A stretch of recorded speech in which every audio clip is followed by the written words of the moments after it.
Henrich presents D&D Out Loud.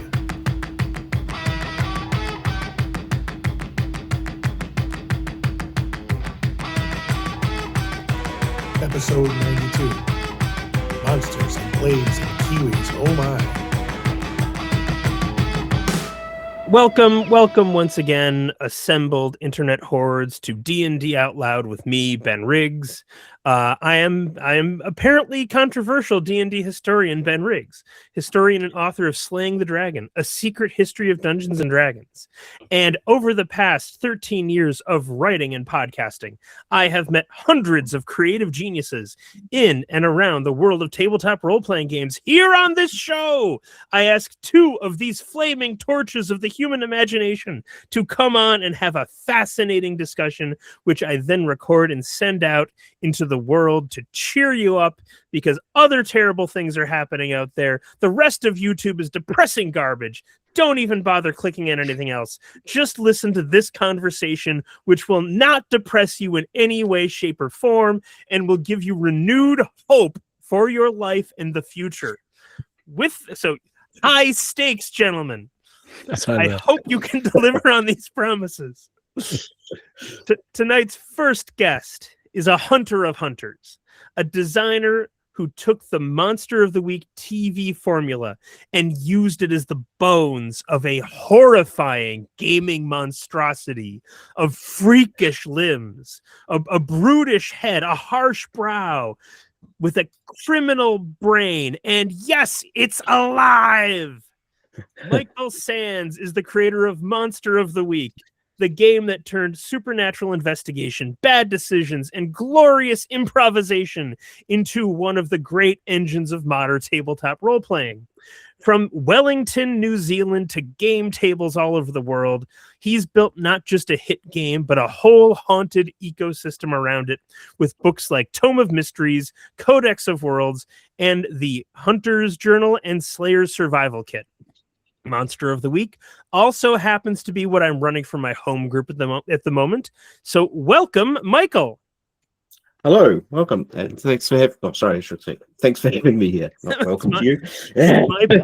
my pleasure. Thank you for taking a Monday morning in New Zealand to be with us here. My other guest tonight / this morning is Tim Denee, a designer with a gift for taking sharp ideas, stylish worlds, and soldering them onto systems of pressure. He's the mind behind Deathmatch Island, which is Battle Royale / The Hunger Games, the role-playing game. And he has pushed forward the timeline of John Harper's magnum opus, Blades in the Dark, 100 years, creating a game called Blades 68, which recently funded and is about a retrofuturist new age of crime, glamour, and trouble in the haunted and cloud-shrouded? I forget. Fog-shrouded, I'm like, am I conflating Duskfall with Mistborn? But anyway, no, it's fog-shrouded. Sure. Yeah. The fog-shrouded streets of Duskfall, which was the last thing I played with my home game. So this is very a fortuitous meeting of the minds. Thank you, Tim, for being on. No, kia ora. Thanks for having me. Love it. So I'm gonna start with a hobby horse of mine, which is I have a passion for clusters of geniuses, and like Meg Baker and Vince Baker are in the same town as Epediah Ravachol, and why can't I forget her name? She did Bubblegum Shoe, and she's married to Epediah, and this is the second time I have shamefully forgotten her name. But I'm like, they're all just in each other's home games, and the first employee of Wizards of the Coast was also like the first employee of the company that made Ars Magica, Lion Rampant. And you two, I understand, are like 15 kilometers away from each other. That's about right. Yeah. Yep. Yeah. But you've never met in meat space. No, I don't think so. We've probably been at the same convention, I'm sure, but yeah, not recently. Yeah. Oh, maybe. Yeah. Well, now is there do you have the same game store? Just or are there different game stores that you guys go to? There are not very many game stores in in this area. I think we do share them because there's only like 3 or 4. But by the same token, it's not like, I mean, I think the kind of games that we probably mostly play and buy, there's some of those in the game stores, but it's not like, you have to go online to get a lot of this kind of cutting edge, the juice that you want, so maybe there's less of that, local physical community to some extent. Or at least that's I don't know what your... Yeah, the shops are generally predominantly D&D, in some cases solely, so yeah. Huh. Well, again, I try and ask questions and then fade into the background, but I have to be selfish for a minute and ask, so Tim, how did you come to design Blades 68? Did you fight John Harper? Did you bribe John Harper? Like, how did that happen? I just had the idea of this, I was playing Deathloop, had this idea of 60s Blades in the Dark, which is a game very special to me. I played it a lot and did these street maps for DOSFall, so I kind of have this long history with the game. And I also love the 60s, and so seeing what Deathloop did to Dishonored, I felt like I really wanted to run a game of the same thing, but Blades in the Dark.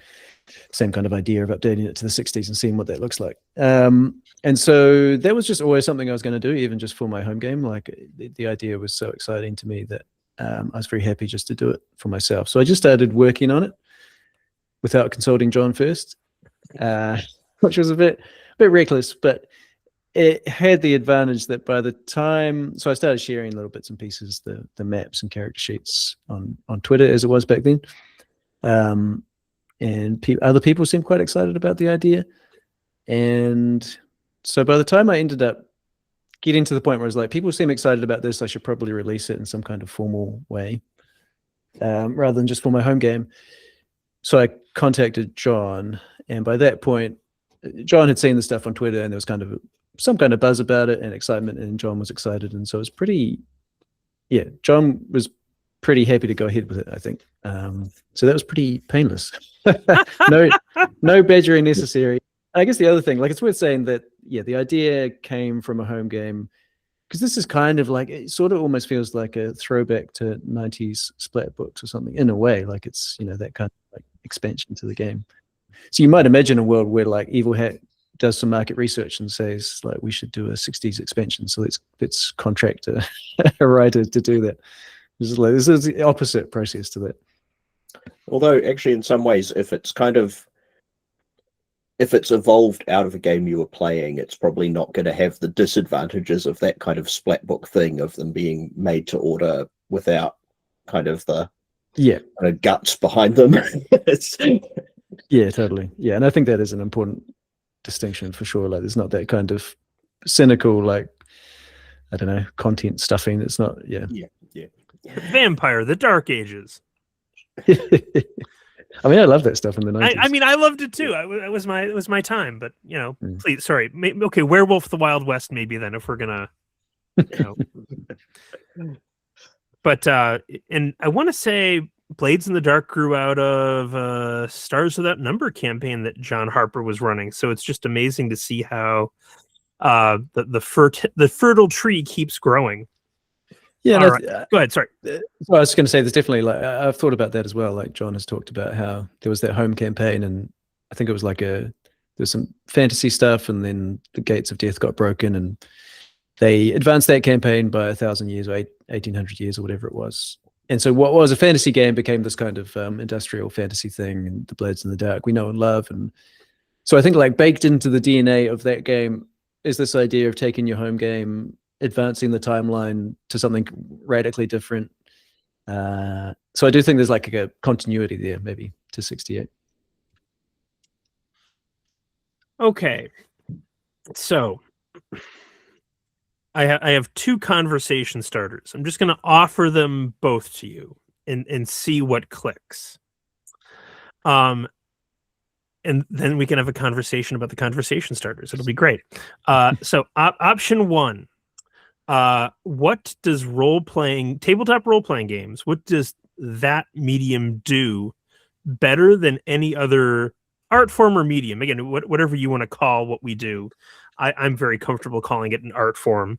Option 2, if you two were going to design a tabletop role-playing game together, what would it be?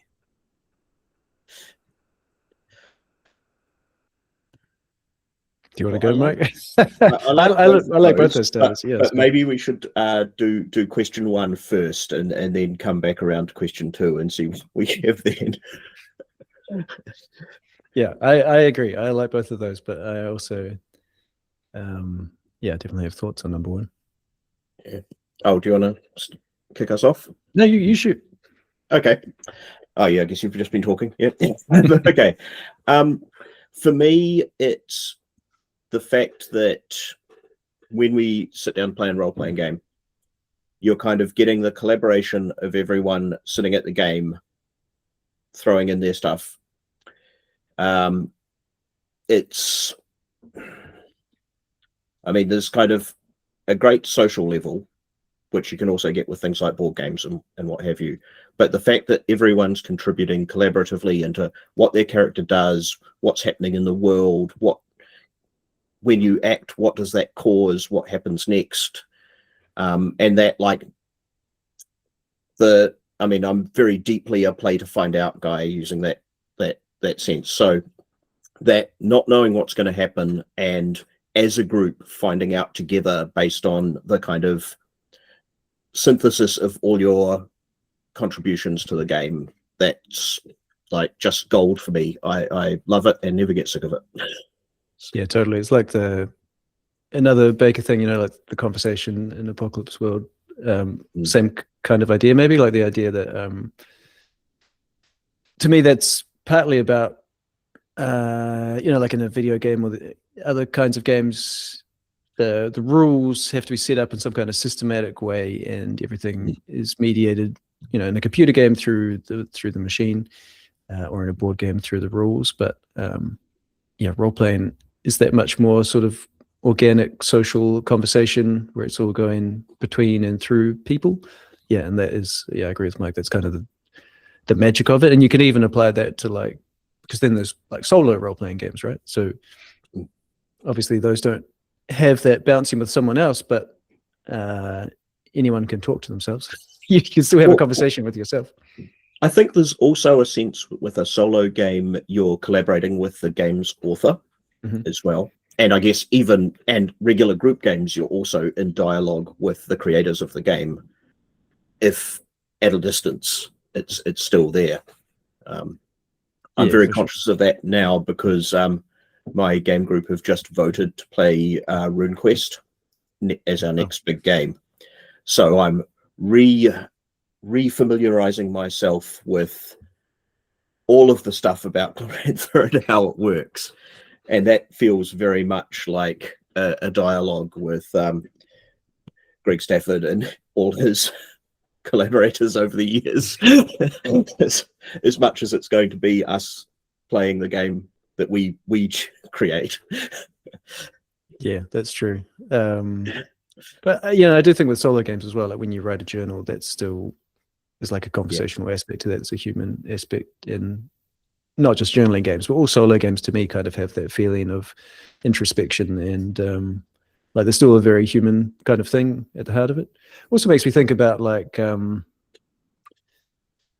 don't know if you both had this experience, but like coming up through the 90s or whatever, and role-playing games, video games were kind of exploding at that time, and there was I kind of had the feeling that like video games were eating into role-playing games high.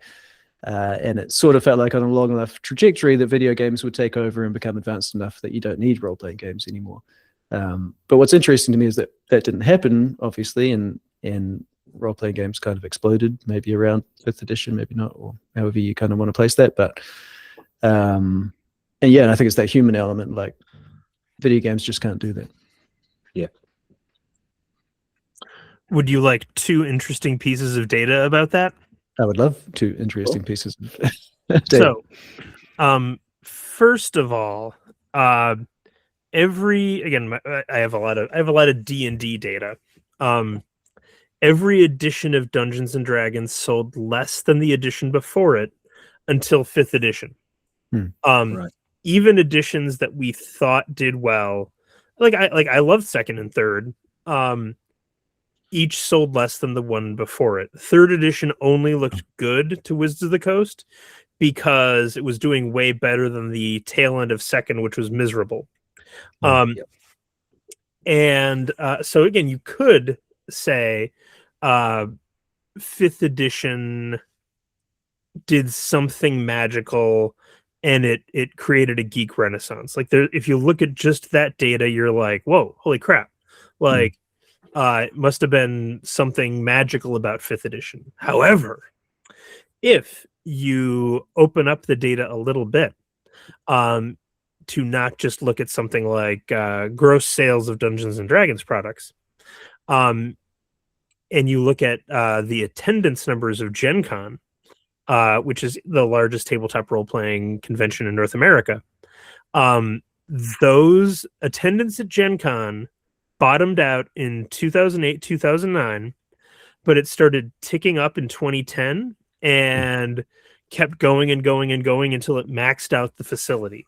And it appears as though, and again, now it's probably about 80,000 people attending Gen Con in a year. And it was, I think it was under 30 in 2008. Wow. And it's gotten to the point where, again, the convention regularly sells out, but because I am only a 7-hour drive away from Gen Con, I go a lot. I'm not going this year, but the nerds in my area will keep track of when all the good hotels are gone. And the time at which all the good hotels are gone keeps moving forward, shrinking. Like you have less time to acquire a good hotel in the hotel lottery every year. So even though like Gen Con is now hitting essentially a ceiling, the demand does not seem to be slackening. If you believe that 5.5th edition is not selling as well as 5th, and I believe that just because I can't imagine anything would, whatever the lukewarm reception is to that game does not seem to be affecting the broadening of the geek community, the role-playing game community, however you want to. I'm trying to find a great way to describe our community. I'm like nerd brethren. I'm like, like I write about this a lot, and I don't want to just be like my geeks, but if genius strikes you, please let me know. But that brings me a little bit to Michael, and I certainly think that one of the engines of this geek renaissance or growth are actual plays. And would you mind telling me about Adventure Zone taking up Monster of the Week from your point of view? Yeah. Just before I do though, one comment about the rise of things at that time, like that around about 2010 also strikes me as the time where the big online stores and print on demand were taking off. So in parallel to the coming new D&D at that time, we also had, people like me self-publishing books via print on demand, and lots of others. And I think that was also kind of happening in the shadow of what was happening with D&D then. Yeah, and to tie that back to like the New Zealand of it all, specifically like me and Mike, I mean, I remember making games when I was a teenager, and back then there was no way to sell online, and you'd be in these communities and people would be selling games, but they'd be printing ash cans and taking them to Gen Con or whatever convention, and that just wasn't an option for people like us. Like you could take it to our local convention, but it's very small by comparison. So there's there was no pathway to starting small and getting bigger, which is it's just a whole different ballgame now. You guys ever talk to MT Black? I know he's in Australia, but I haven't actually. No, don't think so. No. Are you aware of his existence? NT Black, no. So he, when the Dungeon Masters Guild became a thing, so he's an Australian designer, and he started putting together 5th edition adventures. and it led to him working on a few Wizards of the Coast products. Right. And I interviewed him, and he started out with, Dungeons and Dragons felt impossibly far away from Australia.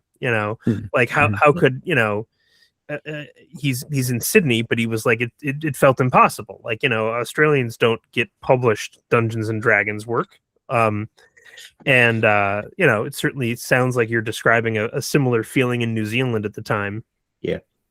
I mean, if anything, more so, because New Zealand's even further from the rest of the world and even smaller. Yeah, definitely more so, for sure, I would say. Yeah. But anyway, to Adventure Zone, if we want to get back to that topic. Yeah. So Monster Week started as a self-published thing that I did a small crowdfund on Indiegogo in 2011.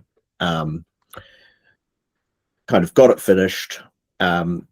Set it up as print on demand and PDF sales, and kind of let it into the world. And I think I had 300 backers on that first crowdfund. I mean, this was just after Apocalypse World came out, so Powered by the Apocalypse wasn't a big deal at that point. I think Monster Hearts came out at the same time, and Dungeon World just after. So, it's very early on in that whole thing. And for many years, sales just kind of ticked over. It was a nice little bit of extra money coming in now and again, a few $100s here or there, which was fine for me. I'd kind of gone into it with the business objective of not losing any money. So it was fine for a little hobby side hustle. Then in 2014, Fred Hicks got in touch with me, who's CEO of Evil Hat Productions. He had got involved in a game with his local group. I think one of his friends had bought a copy and liked it, and they'd played it. So he reached out to me to see about partnering to get it into distribution, basically. So they would print and get it into shops, and this, as we were saying, New Zealand's a long way away from it. This opportunity is not something I could do myself from here. If I set up a company to try and do it myself, I don't have the contacts, I don't have the connections to the markets that matter. Get it to North America, get it to Europe and Britain. It's very hard. So I jumped on this, obviously, especially because I've been a fan of Evil Hat Productions for a while. I played some Fate and Spirit of the Century, so I kind of knew the quality of the stuff they put out. And the years since have proven that judgment was right. Fred and Sean and the rest of the Evil Hat crew are all great to work with. So wonderful people. So we set that up. We did the new revised edition, got some new art and things, and fancied it up and made it look nicer. And that came out in 2015. And again, it kept ticking over. It was selling more, but still at this can only be a side hustle thing. You can't count on any of this money level. Until the Adventure Zone, a well-known actual play that was quite popular. They mainly played D&D before that, I believe. Decided that they would run a season of Monster of the Week, which I didn't even hear about at the time because I'm not a big listener or watcher of actual plays. And when it happened, our sales went up about 4 or 5 times, 4 or 5 times as many sales instantly. And since then, it's just basically, I think, got to the point where word of mouth keeps it at that sort of level. So it was kind of the thing that propelled Monster of the Week from slightly well-received, weird little game to one that people kind of think of when they're looking for this genre, which had previously been the Hunter, the Reckoning, and Chill were kind of the big ones in that place. And now Monster of the Week has kind of pushed its way onto the podium with them, I guess. I also, do you see it this way? I seem to think of it as one of the great, big D&D off-ramps, not just kind of first in class for its genre, but also if people are looking have played a bit of D&D and they're looking for something new, like there are games like Blades in the Dark and Monster of the Week, which are like will often come up as something people try next to try a non-D&D game. Yeah, I think I did a lot of work with my editor, Steve Hickey, also another New Zealand game designer, although not in Wellington these days. He moved up to a different city. We spent a lot of time trying to get the text really approachable so that people coming in who might not have come across this style of play before would get their head around it. And I think that has been quite successful, and I think that's one of the reasons that it's one of the games people look to if they're going to move away from D&D and try something a bit different. Are you sick of hearing good things about your game? No. So I'd run Blades for about 4 months, and I'd played in I'd played in it before, but this is my first time running it. And I do not feel very comfortable with improvisational heists was my final verdict. Like, I liked a lot of things about Blades in the Dark. I really loved playing it, and I love the world of Duskwall. But as the GM, every week I felt like I was standing on the edge of a cliff looking down, and I'm like, am I going to fall this week or am I going to make it? And I was like, okay, I just don't think I can. I feel like I'm coming to game and I feel like I'm just worrying about failing. So let's switch things up.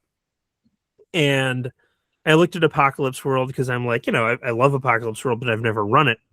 And I was like, I just don't know it's a good genre fit for me. Like, apocalypse stuff is not my main jam, but supernatural thrillers, that is a main jam of mine. Like that, yeah. I can sing supernatural thriller all day long. So I start, I download the PDF first, and you got a royalty from that. And I'm looking at it and I'm like, oh, this is it's really well organized. It does a better job explaining the Apocalypse World rules than Apocalypse World does. Yeah, I'm not sure I agree with that, but it's certainly perhaps a more approachable way of explaining it. Yeah. And then we get together, we have our first session where we're making characters and everyone's having a great time. Suddenly I have a number of weird factions. I set it in my hometown, and then we're 2 or 3 sessions in and I've got weird occult Catholics milking a giant worm under the city. One of them created a female Frankenstein's monster that's living in the sewers, and they're trying to hunt that down. And then, when you were talking about journaling games, this is what immediately came up for me was one of them, got under a 6 on a roll, and I forget what the roll was. And I'm like, okay, I'm going to make a hard move. I'm going to separate them.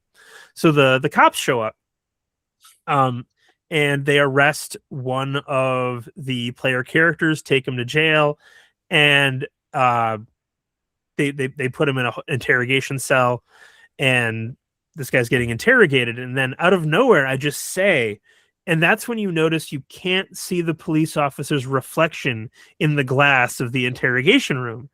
And I'm like, oh my God, the police are all vampires. And boom, we're off with the police are vampires. And, Amazing. like it is just amazing how, I forget who said that any good tabletop role-playing game is just selling the customer's imagination back to themselves. But it has been a remarkably fun game. And again, I feel like you really did a good job with walking the line on improvisation. Like, okay, do some prep. But like, I never sit down and feel like, oh, I need to prep for 2 to 4 hours. I feel like 15 to 30 minutes is probably plenty. That is what I aimed for and what I do when I'm running it. Yeah. Well, sorry, I'm sorry to embarrass you. Please continue. Oh, actually, I just completely went out of my head what I was going to say. I did have a response to something you mentioned, but there's one earlier that came up when you said that you decided to set it in your hometown. I think probably my biggest regret of Monster of the Week is I should have said in the starting your game is like, unless you've got a really good reason, just set it in your own town. Because I think those games are the best. I mean, it does seem to mythologize your geography in some way, like, Yeah. oh, this is where this thing happened, and like it's so much fun. I think it also lends a sense of verisimilitude to when you're describing what's happening. Like if you can say, oh yeah, the werewolf smashes into that bar that we went to a few weeks ago, is a whole lot more kind of immediate than if it's your imagination of how it would be in a suburb of London, right? Unless you live in that suburb of London, in which case it's It's true. The only issue in New Zealand is that it inevitably gives it a kind of Wellington paranormal, what we do in the shadows sort of. That's true. Impossible to escape. That movie was so good. It was. Yeah.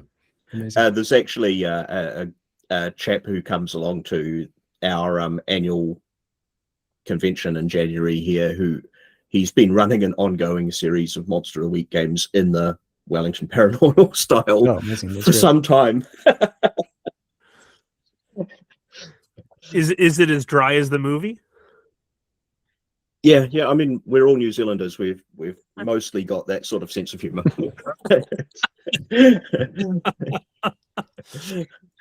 All right, then unless someone else wants to say anything, I'm going to pivot to Conversation Starter 2 and say, if you guys were going to design a role-playing game together, what would it be? What would it be like? Great question. I mean, you're working on a Forged game, right, Mike? Is that right? Yeah. Loosely inspired by Stargate SG-1, although it's currently in a big, confusing state of reassessing how I want it to work. It was probably mostly based on Band of Blades more than Blades in the Dark. Sure. And kind of a whole lot of that sort of complicated downtime structure, although I'm kind of pulling back on that a little at the moment. So I don't know if that's a place you'd go that sort of direction. Well, I feel like we need to make a new game in this hypothetical scenario. I mean, I've never done a PBTA game, although obviously I've played a bunch. Feel free to steal a pre-existing system if you want to, Yeah, well, I feel like we could have fun with a kind of Band of Blades-esque kind of Forged in the Dark thing. I guess it's like, what's our Venn diagram of interest? Like, what would it be about, do you think, Mike? I don't know, actually. I mean, I can pick some from games of yours I've played and read, and I presume you can do the same for me. So certainly, like, because my regular group played a fantastic couple of series of Deathmatch Island a year or so ago, which we had a blast with. And I've also I really like your Jacques Cousteau, Steve Zissou inspired Paragon little set too. I really I adore that. Yeah, that's great fun. What was the name of that game again? Odyssey Aquatica. It's same system as Deathmatch Island and Agon. It's a Paragon game, but it's kind of mid-century oceanic explorer adventures. So Jacques Cousteau, Steve Zissou, Life Aquatic, very niche. It is. It's not my most popular game, but it's dear to my heart. So maybe it's something else that's like that mid 20th century vibe, because I'm a fan of that too. I'm kind of wondering, like, a retro sci-fi, retro military sci-fi, maybe kind of 50s, 60s style. So like Starship Troopers, Forever War kind of vibe. Maybe that would be quite neat. And that could be somewhere in the PBTA Blades in the Dark inspired zone. I love that. Are they going to be, so we're thinking sort of science fictional? They're going to be fantastical elements? I mean, I find it very difficult to not put weird elements into science fiction, but weird, definitely. Fantastical, maybe not. Okay, great. I'm just thinking, like, of the marketing pitch on our combined game. Like, it would be fun if it could kind of be like a bit of the Monster of the Week in there, just as like a and a bit of whatever I'm known for. I guess the mid-century thing, maybe. Like almost, maybe we should just do Monster of the Week, like a really 1960s, like Monster of the Week prequel. That could be cool. That would be pretty fun too. That's kind of like Kolchak or Yeah, that sort of yeah. thing. Yeah, Yeah, could have a whole yeah, like that would different work. cinematic language. That would be quite fun. Yeah. What's the first Monster of the Week show? Oh man, who knows? I guess it depends. Like Twilight Zone. I mean, some of the Twilight Zone. Mm-hmm. Yeah, I think you can make Well, a case. maybe not. Scooby Doo. Scooby Doo on one side and X Files on the other. Definitely. Yeah. According to AI, it says The Outer Limits was the origin of the Monster of the Week trope. Oh, interesting. Yeah, I guess that's because they were a bit wider than the kind of Twilight Zone sting in the tail of every episode, weren't they? They're a bit more just something weird. I feel like the Twilight Zone 50% of the time was, you're in hell! Yeah. Although kind of breaching media, probably like the pulps of the 30s and 40s, like the stuff that Lovecraft was writing, and Howard's, was it him who wrote the one about the witch hunter? That was Howard, was it? Or was it Burroughs? Yeah, Solomon Kane. Yeah. Like those stories, kind of where it really came from. Yeah, and then I guess, I mean, the 60s of it all, like definitely the sort of, not the monster side, but the sort of like procedural mystery of the week. Like there's lots of TV shows. I mean, there that... yeah. I mean, like the Batman series and Star Trek, lots of things like that, which were new problem each episode. Yeah, for sure. Even some of those like early cop shows. What's the one with the great theme? Dragnet, I think. Dragnet, yeah, that's what I'm thinking of. Yeah, that kind of thing. Like Dragnet plus monsters is. Yeah. Now we're cooking. Yeah. That would work. I like it. Man. So obviously hippies and drugs are somehow making monsters. Yeah. I feel like and unorthodox lifestyles generally. Yeah. Cool. So there should definitely be a scope to play like gritty adult Scooby-Doo. So you should also be able to be the drug dealing, drug using hippies in a van who go around and actually maybe this is turning into Blade 68, but maybe that's what the game's about. Like you're the weirdos and monsters who the cops want to stomp down on before you free the world. That's fun because then it's like getting away from Delta Green. Like you're not the man. Well, I guess Delta Green, you kind of are the man, but yeah. So it's more like you, the men in black are out there, but you're trying to solve these problems without, in and around them. Yep, solid. Yeah, let's do it. Yep. And did you say you settled I'm happy to add it to my pile of projects. And you said you were going to use PBTA as a system, right? I don't think we decided definitively. I wouldn't mind trying, I've never made one, so I'd be kind of interested to play in that space a little bit just for a change. But I'm very comfortable doing a Forged in the Dark thing as well. No, I could do a Power by the Apocalypse one, but I would insist on doing weird things with it.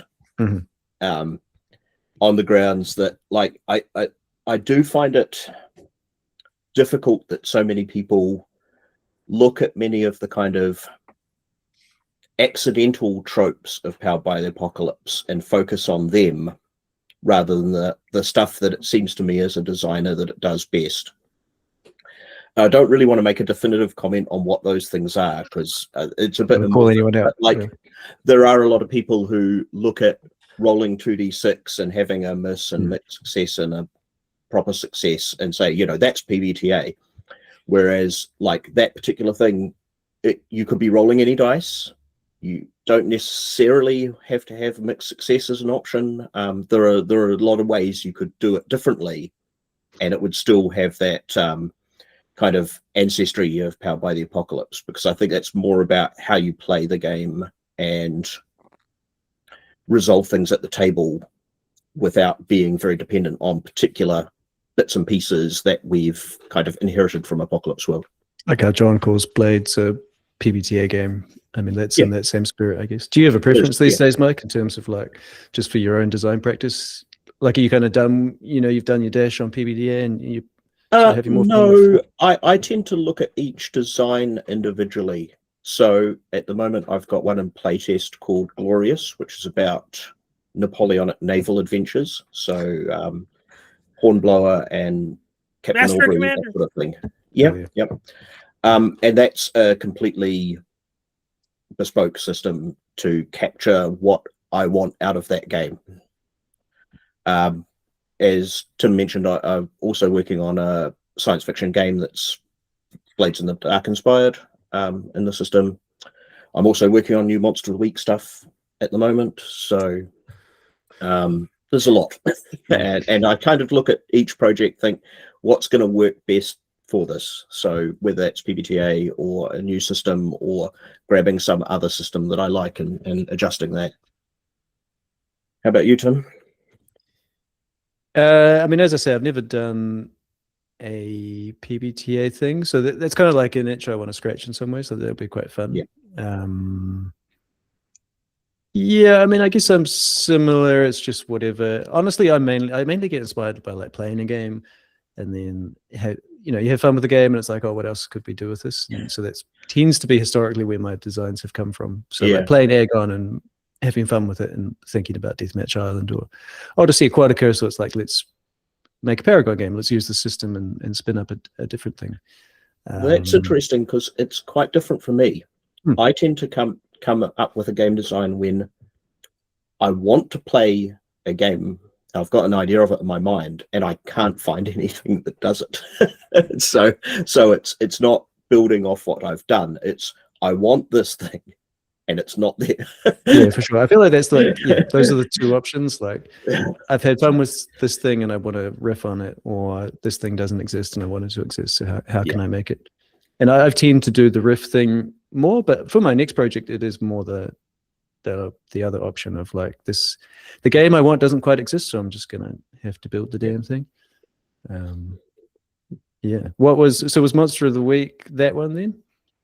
Yeah, because I mean, I'm huge X-Files, Buffy the Vampire Slayer, and Supernatural fan. And as I was watching Supernatural, I was thinking, I want this monster hunting game. And the ones that are out there just weren't what I wanted. Like I say, there was Chill, there was Hunt of the Reckoning. I think there were one or two other games out there that did it, but none of them did what I wanted. So that's where Monster of the Week came from. And I think it was the kind of quick action-packed side of it is what they seem to be lacking. They were all a bit traditionally lots of mechanisms and dice rolling and stuff like that, which I want to be more high energy. It's interesting because Monster of the Week is so early in terms of PBTA games. I kind of assumed that you had played some early version of Apocalypse World and got excited to riff on it and do your own thing. And but Monster of the Week was already in development. Oh, was it? Right. Okay. It was in a state of it's not quite working. Right. And I played an early version of Apocalypse World, the pre-release, that PDF they released when you pre-ordered it. And I was like, oh, there are like 5 problems I'm having with my design that this game has fixed. Awesome. So I immediately started tweaking and converting everything to work based on that approach. Oh, interesting. I didn't know that. Yeah. Very interesting. How much of that original game do you think is still in there? The idea of weaknesses, the idea of the luck points that you spend and don't come back. And that is about it. Oh, and the general concept. Sure, of course. Yeah. But yeah, mechanisms wise, it's just those two really. Oh, maybe the TV rapid healing. Which we appreciate. Yeah. Well, TV characters don't care about what happened to them in the previous episode. I agree. There was a emergency medical technician that was running a Legend of the Five Rings campaign and he was like, "We're doing realistic healing because I'm an EMT." And like the duelist gets totally jacked up in a fight early on and gets carried around by the other characters for like 6 months of real time, like carrying him on a stretcher into rooms to talk to people, changing his bandages, just, oh man. Was it fun or? That's an interesting question. Like, there are some gamers that seem to tolerate bad DMing, have a really high tolerance for bad DMing. I don't know. I have a very low tolerance for bad DMing because I'm like, well, I'd rather be running this myself if you can't do a good job on this. And again, DMs can be the best players and the worst players. And I fluctuate between the two, that's for sure. But I would have not have tolerated it. Other people seemed to, but whatever. So, Michael, I do have to ask, what version of RuneQuest are you going to run? The current one, the RuneQuest Glorantha, is what's on the table.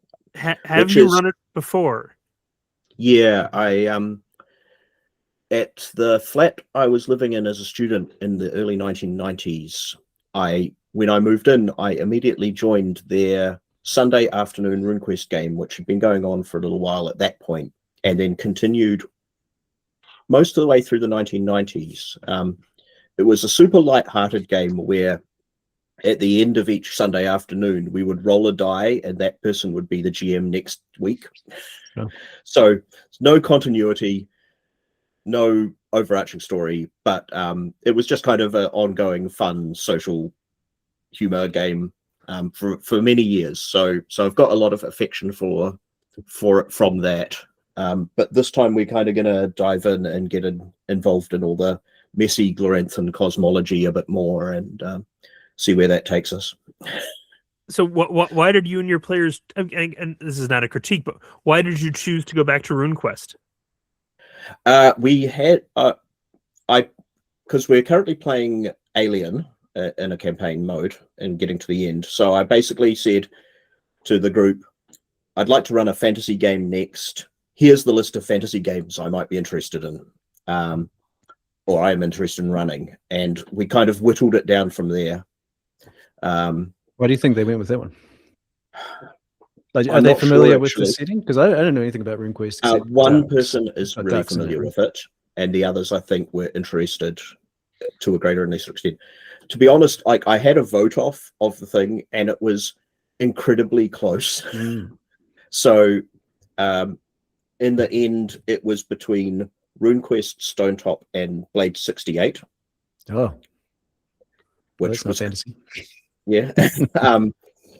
And like the votes were like within a couple of votes for each. So we're probably going to play Stonetop and Blade 68 next after we've done glad to hear it. I want to play Stonetop too. That looks great. I've been holding out for the physical books. So yeah, well, I was thinking because there's a lot to do in RuneQuest. So I think hopefully when the Blade 68 books turn up, we'll be done with that and ready to move on. I've interviewed the Chaosium guys a lot, and they are passionate RuneQuest fans. It's really, they bought this company for RuneQuest, and everyone's just like, call it Cthulhu. But I've heard them talk about it often, and I keep trying to understand why exactly they love it so much. And I realize that there are certain games at certain times in your life, and it's also important where you come along in the life of a game.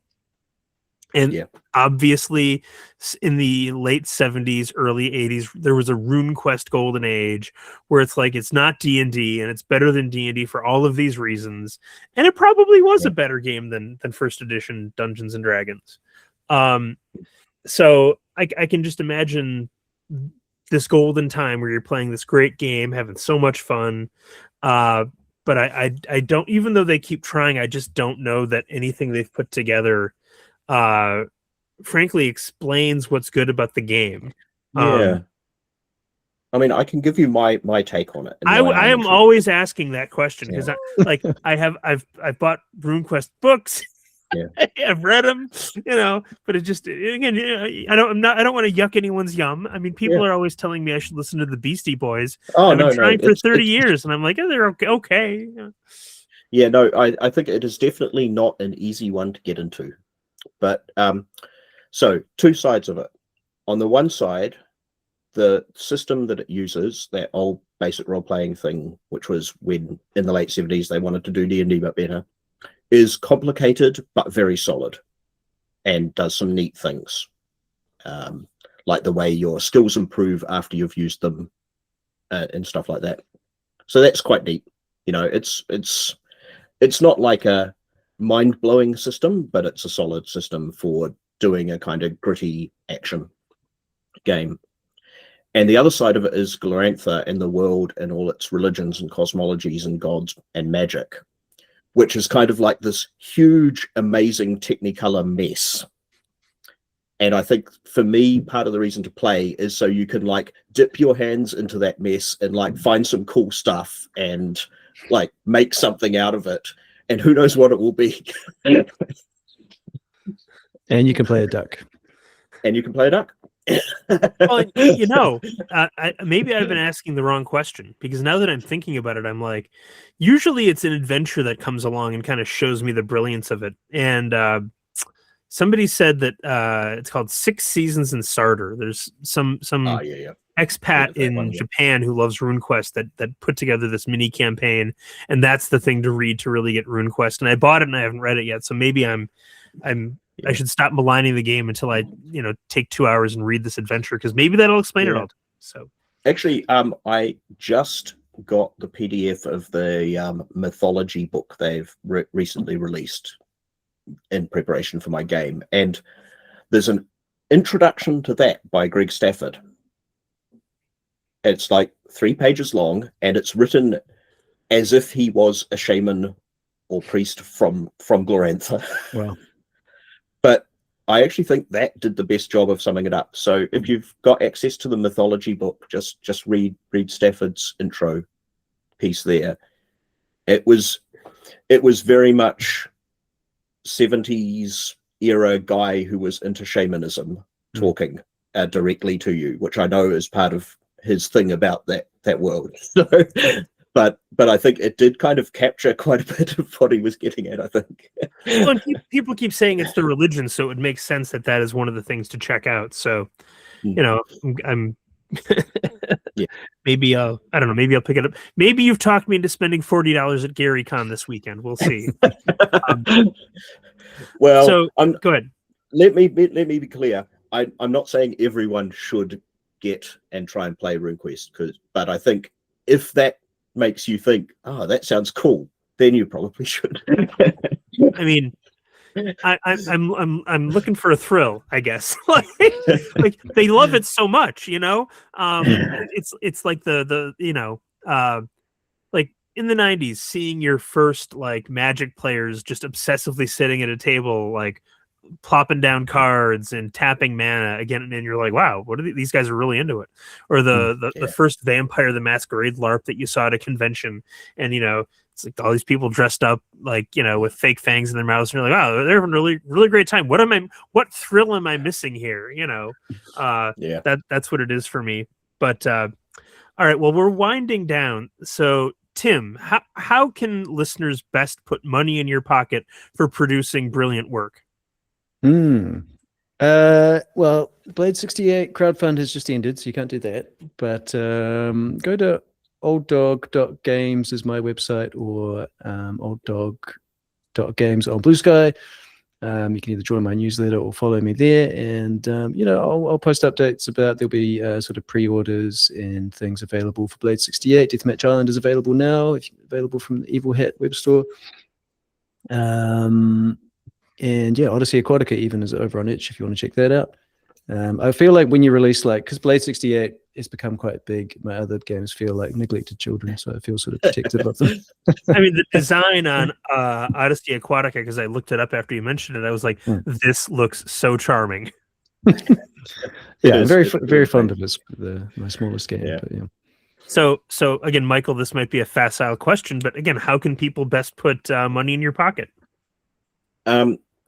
Obviously, you can go to the Evil Hat website or your local game store for Monster of the Week. You can also find all my other stuff at genericgames.co.nz. And you can also find me on Dice Camp or Blue Sky at Generic Games NZ. All right, just writing that down. If you are listening to this, it's likely the day after Gary Con in exotic Lake Geneva, Wisconsin, birthplace of Dungeons and Dragons.